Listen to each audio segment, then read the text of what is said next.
অনেকে স্টার্চের পরিমাণের কারণে ভাত এড়িয়ে চলেন, তবে বিশেষজ্ঞরা বলেন যে আপনার এটি সম্পূর্ণরূপে বাদ দেওয়ার কোনো দরকার নেই। আপনার পছন্দের খাবারের তালিকায় যদি ভাত থাকে তবে তা বাদ না দিয়েও ওজন কমানো সম্ভব। সেজন্য আপনাকে কিছু বিষয়ের দিকে খেয়াল রাখতে হবে। আপনার নিয়মিত খাবারের তালিকায় ভাত রাখুন, কেবল এই বিষয়গুলো মেনে চললেই আর ওজন কমানো নিয়ে চিন্তা করতে হবে না।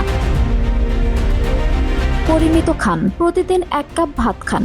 অতিরিক্ত না খেয়ে ভাত উপভোগ করার একটি সবচেয়ে সহজ উপায়। ভাত বেশি খেলে তখন তা ওজন বাড়ানোর ক্ষেত্রে ভূমিকা রাখতে পারে, তাই ভাত পুরোপুরি বাদ না দিয়ে বরং পরিমিত খান। সেই সঙ্গে অলস জীবনযাপন এড়িয়ে চলুন। এতে ক্যালোরি জমে থাকার ভয় থাকবে না। এতে আপনার পছন্দের খাবার উপভোগ করেও ওজন নিয়ন্ত্রণে রাখা সহজ হবে। রান্নার সঠিক পদ্ধতি বেছে নিন। ফ্রাইড রাইসের পরিবর্তে সেদ্ধ করুন বা স্টিম রাইস বেছে নিন। বোনাস পয়েন্টের জন্য প্রচুর পানিতে ভাত রান্না করে এবং অতিরিক্ত পানি ঝরিয়ে স্টার্চ ছেঁকে নিন, যেমনটা সাধারণত আমাদের দেশে রান্না করা হয়। এভাবে রান্না করা হলে বাড়তি ক্যালোরি কম যোগ হবে, তবে পুষ্টিও অনেকটা কমে যাবে, তাতে সন্দেহ নেই।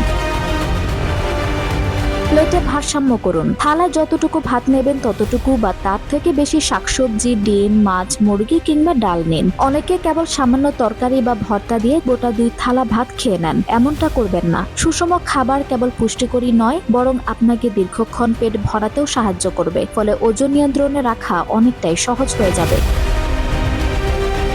ফাইবার এবং প্রোটিন যোগ করুন। ভাতের সঙ্গে উচ্চ ফাইবারযুক্ত সবজি বা চর্বিহীন প্রোটিন মিশিয়ে নিন। এই মিশ্রণটি আপনাকে তৃপ্ত রাখবে এবং পরে অযথা খাবার খাওয়া থেকে বিরত রাখবে। তবে খেয়াল রাখবেন, কখনোই অতিরিক্ত খাবেন না। অতিরিক্ত যে কোনো খাবারই শরীরের জন্য ক্ষতিকর।